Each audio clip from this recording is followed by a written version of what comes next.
नमस्कार दोस्तों, आप पढ़ रहे हैं कक्षा 10वीं एनसीईआरटी गणित। आज हम पढ़ेंगे प्रश्नावली 4.3 के उदाहरण क्रमांक 11 को और उदाहरण क्रमांक 12 को। तो ध्यान से समझना।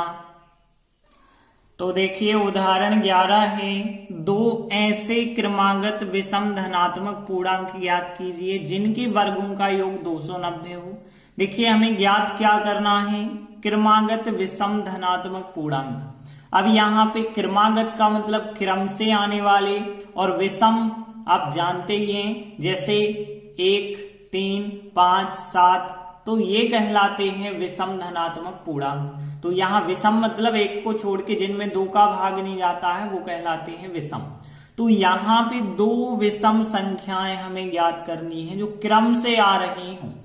एक विषम संख्या तो हम x मान सकते हैं, लेकिन जो दूसरी विषम संख्या होगी हमें पता है, जैसे मान के चलो एक 11 है, तो 11 के बाद आने वाली अगली विषम संख्या 13 होगी, तो उससे दो ज्यादा होगी।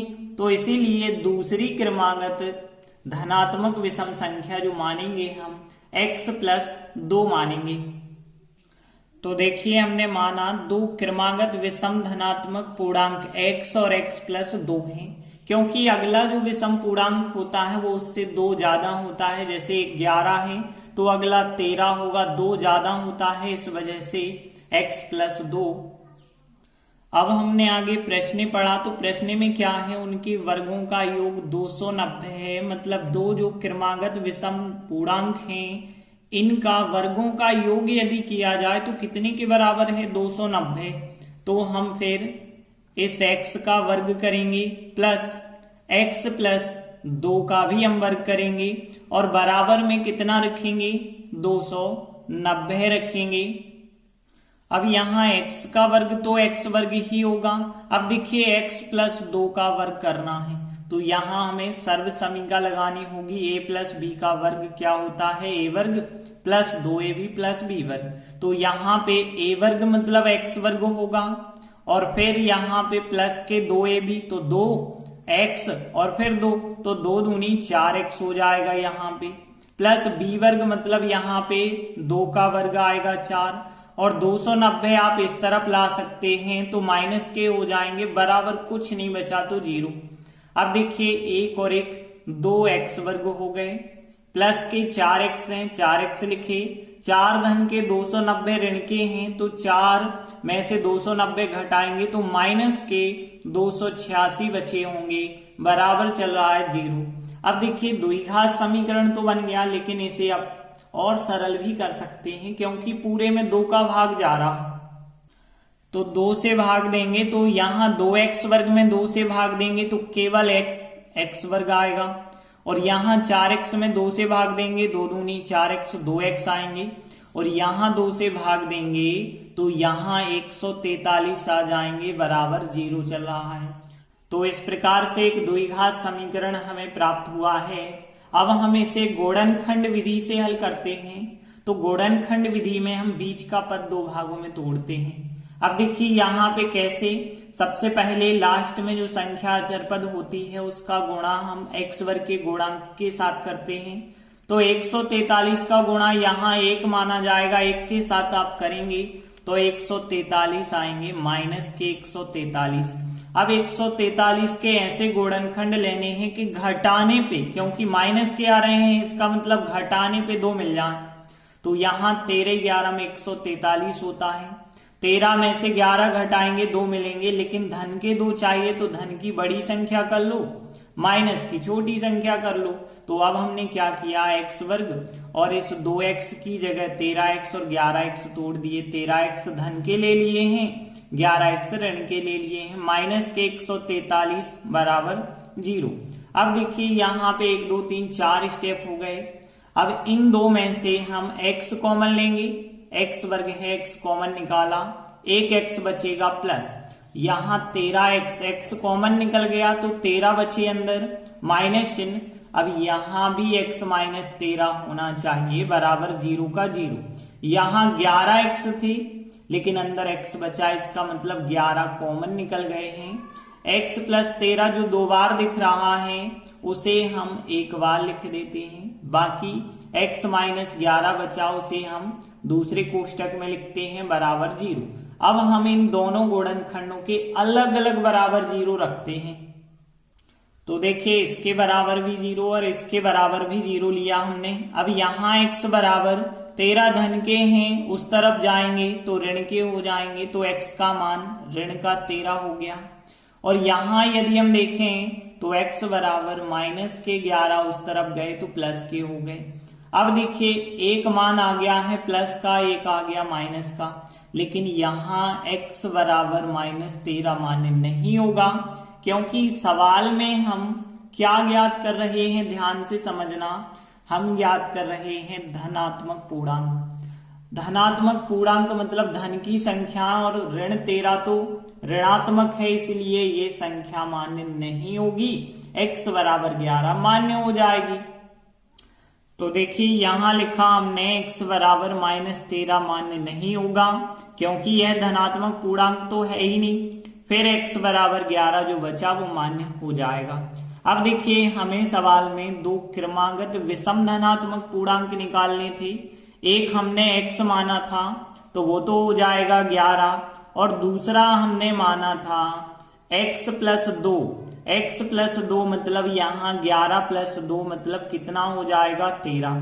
तो इस प्रकार से 11 और 13 हमारा आंसर होगा।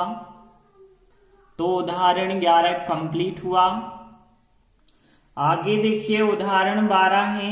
एक ऐसे आयताकार पार्क को बनाना है। देखिए एक आयताकार पार्क है, मान के चलिए ये हो गया एक आयताकार पार्क जिसकी चौड़ाई लंबाई से 3 कम है। मतलब यहाँ पे चौड़ाई लंबाई से 3 कम है का मतलब है लंबाई 3 ज्यादा होगी। तो देखिए यदि हम चौड़ाई यहाँ पे x मान के चलते हैं तो लंबाई 3 ज्यादा होगी, x प्लस 3 हो जाएगी। ये भी x प्लस 3, क्योंकि आमने सामने की भुजाएं बराबर होती हैं। देखिए यहाँ पे हमने कहा कि यहाँ लंबाई चौड़ाई से 3 ज्यादा है, तो भी सही है। चौड़ाई लंबाई से 3 कम है तो भी बिल्कुल सही है, क्योंकि आप देख रहे चौड़ाई x है और लंबाई x प्लस 3, तो यहाँ चौड़ाई कम ही तो हुई 3, क्योंकि इसमें 3 ज्यादा है लेकिन इसमें 3 है ही नहीं। अब देखिए आगे क्या कहा गया है कि इसका क्षेत्रफल मतलब इस आयत का क्षेत्रफल पहले से निर्मित समद्विबाहु त्रिभुजाकार पार्क, ये हो गया एक समद्विबाहु त्रिभुजाकार पार्क जिसका आधार आयताकार पार्क की चौड़ाई के बराबर है। बिल्कुल आप देख सकते हैं कि इसका जो आधार है वो चौड़ाई के बराबर है, मतलब x के बराबर है। ऊंचाई 12 है, ऊंचाई मतलब यहाँ पे एक लंब मान के चलिए तो ये ऊंचाई हो गई 12। ऊंचाई मतलब एक लंब होता है। अब देखिए यहाँ पे जो इस त्रिभुजाकार भाग का क्षेत्रफल है उससे 4 मीटर अधिक है, और अब हमें आयताकार पार्क की लंबाई और चौड़ाई ज्ञात करनी है। तो देखिए हम चौड़ाई क्या मान के चले हैं x, और लंबाई जो है उससे 3 ज्यादा हो जाएगी तो x प्लस 3। तो देखिए हम मान के चले आयताकार पार्क की चौड़ाई x मीटर है, तो लंबाई जो है हमने 3 ज्यादा कर दी तो इतने मीटर इसकी लंबाई हो जाएगी। देखिए प्रश्न में बिल्कुल नहीं कहा गया कि 3 ज्यादा है, प्रश्न में उल्टा कहा गया था कि चौड़ाई लंबाई से 3 कम है। एक ही बात है कि लंबाई 3 ज्यादा होगी, चौड़ाई जो है 3 कम होगी, तो हमने लंबाई को 3 ज्यादा कर दिया। उल्टा भी कर सकते थे, यहाँ पे लंबाई x मान लेते, चौड़ाई को 3 कम करते, मतलब 3 घटा देते। अब देखिए आगे इसका क्षेत्रफल, इसका मतलब इस आयताकार पार्क का क्षेत्रफल, तो आयताकार पार्क का क्षेत्रफल फिर क्या होगा। तो देखिए आयत का क्षेत्रफल होता है लंबाई गुणित चौड़ाई, तो लंबाई और चौड़ाई का हम गुणा कर देंगे, x प्लस 3 का गुणा हम कर देंगे x से। तो देखिए यहाँ पे क्या मिलेगा, फिर हमें x का गुणा x से होगा तो x वर्ग, और फिर 3 का गुणा x से होगा तो 3x। तो यहाँ हमें ये मिल गया आयताकार पार्क का क्षेत्रफल। आगे बढ़े हम, कहा गया है जो निर्मित समद्विबाहु त्रिभुजाकार पार्क है, ये रहा त्रिभुजाकार पार्क, इसका आधार है x और ऊंचाई है 12। देखिए हमने लिखा, अब समद्विबाहु त्रिभुजाकार जो पार्क है उसका आधार कितना है x है और ऊंचाई कितनी है 12 है। अब देखिए इसका भी हम क्षेत्रफल ज्ञात कर लेते हैं। तो हमने लिखा इसलिए समद्विबाहु त्रिभुजाकार पार्क का क्षेत्रफल। अब देखिए क्षेत्रफल का फार्मूला होता है 1/2 गुणित आधार गुणित ऊंचाई। तो 1/2 आधार का मान है x और ऊंचाई का मान है 12।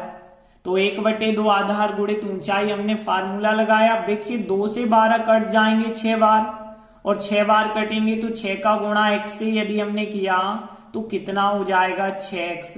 तो यहां पे इसका क्षेत्रफल कितना आया 6x। अब आगे प्रश्न पढ़ते हैं। तो देखिए प्रश्न में कहा गया था आयताकार पार्क का क्षेत्रफल जो समद्विबाहु त्रिभुजाकार पार्क है उसके क्षेत्रफल से 4 वर्ग मीटर अधिक है। इसका मतलब है कि ये रहा आयताकार पार्क का क्षेत्रफल। तो यहां x वर्ग प्लस 3x रखा और यहां पे ये रहा समद्विबाहु त्रिभुजाकार पार्क का क्षेत्रफल। अब आयताकार पार्क का क्षेत्रफल समद्विबाहु त्रिभुजाकार पार्क के क्षेत्रफल से 4 अधिक है। तो 4 यहां प्लस करना होगा, फिर बराबर का चिन्ह लगाना होगा, तभी समीकरण बनेगा। अब देखिए यहां पे सबको एक तरफ पक्षांतर करते हैं। तो यहां 6x इस तरफ आएंगे माइनस के, 4 इस तरफ आएंगे माइनस के बराबर 0। और फिर देखिए x वर्ग और यहाँ 3x धन के 6x ऋण के हैं, मतलब 3x ऋण के बचे माइनस के 4 बराबर 0। अब देखिए हम गुणनखंड निकालेंगे। तो यहाँ 4 का गुणा 1 के साथ करेंगे, 4 आए माइनस के। 4 के गुणनखंड तो 4 एकम 4 ही हो सकते हैं, 2 दूनी 4 यहाँ ले नहीं सकते क्योंकि हमें 3 चाहिए घटाने पे। तो 4 एकम 4 लेंगे, माइनस का 3 चाहिए, माइनस की बड़ी प्लस की छोटी। तो यहाँ पे x वर्ग और फिर इस 3x की जगह माइनस के 4x और प्लस का 1x और 1 लिखते नहीं है, -4 बराबर 0। अब हम यहां से x कॉमन निकालेंगे। तो यहाँ x वर्ग था, 1x बचा, माइनस x कॉमन निकल गया, यहाँ बचे 4 प्लस। अब यहाँ भी x -4 होना चाहिए बराबर 0। अब यहाँ x है, x ही अंदर है, कॉमन कुछ नहीं निकला, मतलब 1। अब देखिए x -4 जो 2 बार दिख रहा है उसे हमने 1 बार लिखा, बाकी x प्लस 1 दूसरे कोष्टक में बन जाएगा बराबर 0। अब हम इन दोनों गुणनखंडों के अलग अलग बराबर 0 लेते हैं। तो देखिए इसके बराबर 0 और इसके बराबर 0 हमने रखा। x बराबर माइनस का 4 इस तरफ आएगा, प्लस का हो जाएगा, और यहाँ पे x बराबर प्लस 1 है, इस तरफ जाएगा तो माइनस का हो जाएगा। देखिए एक मान आया ऋणात्मक और एक आया धनात्मक। अब देखिए जो ऋण की संख्या है वो मान्य नहीं होगी क्योंकि x यहाँ हमने चौड़ाई माना है पार्क की, और पार्क की चौड़ाई ऋणात्मक तो हो नहीं सकती है, तो -1 नहीं होगा मान्य, लेकिन x बराबर जो 4 है वो मान्य हो जाएगा। तो देखिए हमने लिखा यहाँ x बराबर -1 मान्य नहीं है क्योंकि चौड़ाई ऋणात्मक नहीं हो सकती है। इस वजह से x बराबर 4 जो बची वो मान्य हो जाएगी क्योंकि ये धनात्मक है। तो फिर देखिए हमने आयताकार पार्क की चौड़ाई और लंबाई जो ज्ञात करने के लिए कहा गया था, चौड़ाई मानी थी x और x का मान 4 हो गया है, तो 4 मीटर हो जाएगी चौड़ाई। और लंबाई की बात करें तो लंबाई है x प्लस 3 और x प्लस 3 का मतलब 4 प्लस 3, तो कितनी 7 मीटर हो जाएगी इसकी लंबाई। इस प्रकार से उदाहरण 12 भी कंप्लीट हुआ। धन्यवाद।